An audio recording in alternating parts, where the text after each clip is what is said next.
I can't pretend anymore. I've found someone who understands me. I've moved our savings to my account. The house is yours. My name is David Mitchell. I'm 48 years old, and I was staring at my phone in our Seattle home office at 2:17 a.m. on a Saturday morning. My wife, Christine, was supposed to be at her sister's wedding in Portland. The text message glowed on my screen like a digital knife to the heart. Attached was a photo. Christine and a man I didn't recognize, toasting with champagne at what looked like an expensive restaurant. Her smile was radiant, more genuine than any she'd given me in the past 2 years. I set the phone down and walked to my home security system panel. As a cybersecurity consultant, I'd built our digital fortress to be impenetrable. Motion sensors, cameras, network monitoring, encrypted backups, everything designed to protect us from external threats. I never imagined the threat would come from within. I opened our joint banking app. $247,000 had been transferred out of our savings account at 11:45 p.m. the previous evening. Everything we'd built together over 16 years of marriage, gone with a few taps on her phone. But here's what Christine didn't know. I'd been monitoring unusual activity on our network for months, not out of suspicion initially, but because it's my job to notice anomalies. When your wife starts using VPNs to hide her browsing, creates new email accounts, and makes encrypted calls through apps she's never used before, a cybersecurity expert notices. I typed a simple response, "Safe travels." Then I activated a protocol I'd hoped I'd never need to use. I met Christine Lawson 12 years ago at a tech conference in San Francisco. She was a marketing director for a software company, brilliant at translating complex technical concepts into compelling sales narratives. I was the security expert who kept companies safe from digital threats. We seemed like a perfect match, two sides of the same technological coin. We married within 2 years and moved to Seattle, where my consulting practice flourished and her marketing skills helped several startups achieve successful exits. We bought a house in Capitol Hill, traveled extensively, and talked about starting a family someday when our careers stabilized. For 9 years, it worked beautifully. I built digital fortresses while she built brands. We were both successful, both fulfilled, both apparently happy. Then Christine's company was acquired by a larger firm, and she was offered a position in their Portland office. She declined, saying she didn't want to disrupt our life in Seattle, but something changed after that opportunity passed. She became restless, critical of my work-from-home schedule, irritated by the constant security alerts and monitoring systems that had become second nature to me. "You're paranoid," she'd say when I checked our network logs. "Not everyone is trying to hack us." "It only takes one," I'd reply, but she'd already stopped listening. The signs appeared gradually. Christine started taking weekend trips to visit friends in Portland more frequently. Her sister Elena was getting married, she explained, and wedding planning required constant consultation. She'd installed new messaging apps on her phone, encrypted ones that caught my attention because they were designed for maximum privacy. When I casually mentioned the apps, Christine laughed it off. "Elena's being crazy about wedding security. She doesn't want any details leaking to their extended family." I nodded and said nothing, but that night I ran a comprehensive network analysis. Christine's devices had been connecting to VPN servers in Portland, accessing social media accounts I didn't know existed, and making encrypted voice calls to numbers that weren't in her regular contacts. 3 months ago, I discovered something that made my blood run cold. Someone had attempted to access my business financial accounts using credentials that could only have come from observing my login routines. The attempts were sophisticated, using my actual passwords but failing the two-factor authentication I'd implemented on everything. That's when I implemented my contingency protocol. I didn't confront Christine. I didn't demand explanations or start arguments. Instead, I did what I do best. I gathered information and built defenses. I created mirror accounts for all our shared finances, accessible only to me. I documented every unusual network activity from her devices. I established automated monitoring for any attempts to access my business accounts or client data, and I prepared a digital evidence package that would hold up in any court or professional investigation. When Christine told me about Elena's wedding in Portland, I knew it was likely the end game. The event was real. I verified it through public records and social media. But Christine's behavior suggested this trip would be different from the others. The morning she left, she kissed me goodbye at the door, her hand lingering on my cheek. "I'll miss you," she said, and for a moment her voice carried something that might have been regret. "Drive safely," I replied. "Text me when you get there." She never did text when she arrived. Instead, I watched through our home security system as a man in a gray BMW picked up 2 large suitcases from our garage, suitcases I hadn't seen her pack. Now, staring at her departure text, I realized the goodbye kiss had been just that. I opened my laptop and began the methodical process of securing everything she might try to access. First, I changed passwords on all accounts where she had legitimate access. Then I reviewed the network logs from the past week. What I found confirmed my worst suspicions and revealed something even more disturbing. Christine hadn't just been planning to leave me. She'd been systematically gathering information about my business clients, downloading encrypted files, and attempting to clone data from my secure servers. My wife of 12 years hadn't just found someone else. She'd been conducting corporate espionage. I called my brother Marcus, who lived in Portland and worked in corporate security. "I need you to verify something," I said when he answered. "Elena Lawson's wedding. Is it actually happening this weekend?" "Hold on," he said. I heard keyboard clicks. "Yeah, it's happening. Got the announcement right here on social media. But Ethan, Elena's been married for 3 years. This is her second wedding to the same guy. A renewal ceremony." I closed my eyes. The lies ran deeper than I'd imagined. "One more thing," I said. "Can you send me a photo of the wedding venue? I want to see where my wife supposedly is." The photo arrived 20 minutes later, a small garden ceremony with maybe 30 guests. Christine was nowhere to be seen, but Elena was there in a simple white dress, surrounded by family I recognized from previous visits.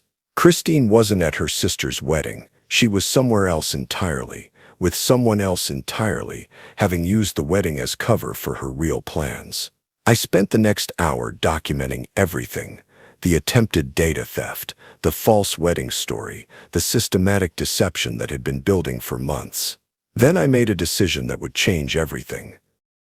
I activated my security protocols, not just to protect myself, but to uncover the full scope of what Christine had been doing. Using my network monitoring tools, I traced her recent activities. She'd been uploading my client files to encrypted cloud storage. She'd been photographing documents from my home office, and most damning of all, she'd been sharing technical specifications from my consulting work with someone whose IP address traced back to a competing cybersecurity firm in Portland. Christine hadn't just left me for another man. She'd been recruited by a competitor to steal my business secrets. I spent the weekend building an airtight case. Every file transfer, every unauthorized access, every piece of confidential information she'd tried to steal, all documented with timestamps, IP addresses, and digital fingerprints that would satisfy any investigator. Monday morning, I called my attorney and arranged an emergency meeting. Then I contacted the FBI's Cybercrime Division. Corporate espionage carried serious federal penalties, and I had evidence that could put Christine and her accomplices in prison. But first, I wanted to understand the full scope of the betrayal. Using my network forensics tools, I identified the man from Christine's photo. His name was Ryan Clark, senior partner at Secure Vantage, a Portland-based cybersecurity firm that had been aggressively trying to poach my clients for the past year. The pattern became clear. Christine's weekend trips to Portland had been recruitment meetings. Ryan had seduced my wife as part of a larger plan to steal my client base and proprietary security methods. My phone rang Tuesday morning. Christine's name on the screen. "David, we need to talk," she said when I answered. I'm listening. The money transfer. I can reverse it. I was just angry and confused. We can work this out. Where are you really, Christine? Silence then. What do you mean? I'm in Portland, at Elena's. Elena's been married for 3 years. Her wedding renewal was a small family ceremony. You weren't there. I know about Ryan Clark, I continued. I know about Secure Vantage. I know about the files you've been stealing. Her voice changed, becoming harder. You don't understand the bigger picture, David. This industry is changing. Ryan's offering something you never could. A real partnership, not just a marriage of convenience. And my client data. The confidential information you've been uploading. You've made millions from those methods. It's not like you invented cybersecurity. I invented those specific protocols, and you've been selling them to my competitors. She hung up without another word. That afternoon, I received a cease and desist letter from Secure Vantage's attorneys, demanding I stop harassing their employees and threatening legal action if I persisted in making unfounded accusations. I forwarded the letter to my attorney along with the complete digital evidence package I'd compiled. Corporate espionage, theft of trade secrets, breach of fiduciary duty. Christine and Ryan had violated numerous federal laws, and I had proof of every violation. The FBI agents who interviewed me Wednesday morning were impressed by the comprehensiveness of my documentation. In 20 years of cybercrime investigation, Agent Rodriguez said, I've never seen such detailed evidence of corporate espionage. Your wife essentially created a paper trail of everything she stole. She didn't think I was monitoring our network that closely, I replied. Most people underestimate how much digital forensics can reveal. Will you testify if this goes to trial? Absolutely. Thursday brought news that Secure Vantage had been raided by federal agents. Ryan Clark and 2 other partners were arrested on charges of conspiracy to commit corporate espionage. Their computers, servers, and files were seized as evidence. Christine called that evening, voice shaking. You've destroyed everything, she said. Ryan's in custody. The company's finished. How could you do this? I documented crimes and reported them to appropriate authorities, I replied calmly. If that destroyed everything, it's because everything was built on theft and deception. You're ruining my life out of spite. I'm protecting my work and my clients from corporate espionage. If your life was built on stealing from me, then yes, it's ruined. She hung up, and I never heard from her again directly. The legal proceedings moved swiftly. Faced with overwhelming digital evidence, Ryan Clark accepted a plea deal that included 5 years in federal prison and full restitution to my business. Secure Vantage dissolved under the weight of the scandal, its remaining clients fleeing to competitors who hadn't been caught stealing trade secrets. Christine was arrested 3 weeks later when she attempted to return to Seattle. The evidence against her was just as comprehensive as what had been used against Ryan. She eventually accepted a plea deal, 2 years in federal prison, full forfeiture of any claim to our shared assets, and a permanent restraining order preventing her from contacting me or my clients. The divorce proceedings were straightforward. Christine had no leverage and no resources to fight. I kept the house, our investments, and my business. She kept nothing except the criminal record that would follow her for the rest of her life. 6 months after that text message at 2:17 a.m., when I sat in my home office reviewing security protocols for a new client, the house felt different, quieter, but not empty, just honest. My phone buzzed with a message from Marcus, saw the news about the sentencing. How are you holding up? I looked around the office where I'd built my career, where I'd trusted someone who was systematically betraying that trust. The security monitors showed empty rooms, secure networks, and systems operating exactly as designed. I'm good, I typed back. Better than I've been in years. It was true. The marriage I thought I'd lost had been an illusion for months, perhaps years.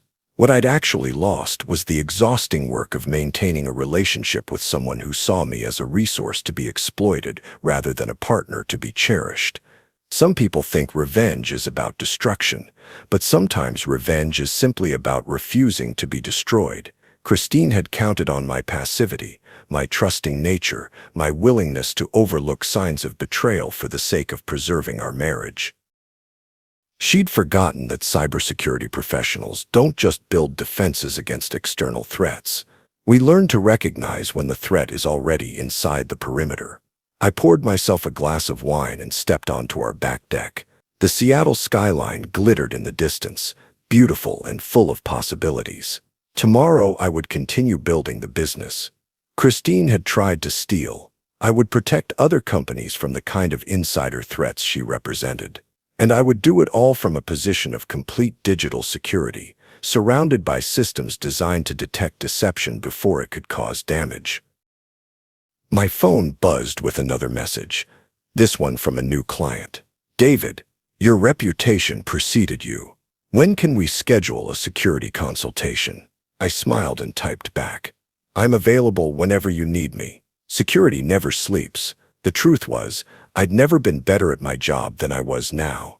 Nothing teaches you about protecting what matters, like having someone you trusted try to take it all away.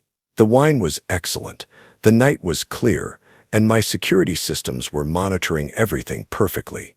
For the first time in months, I felt completely safe in my own home.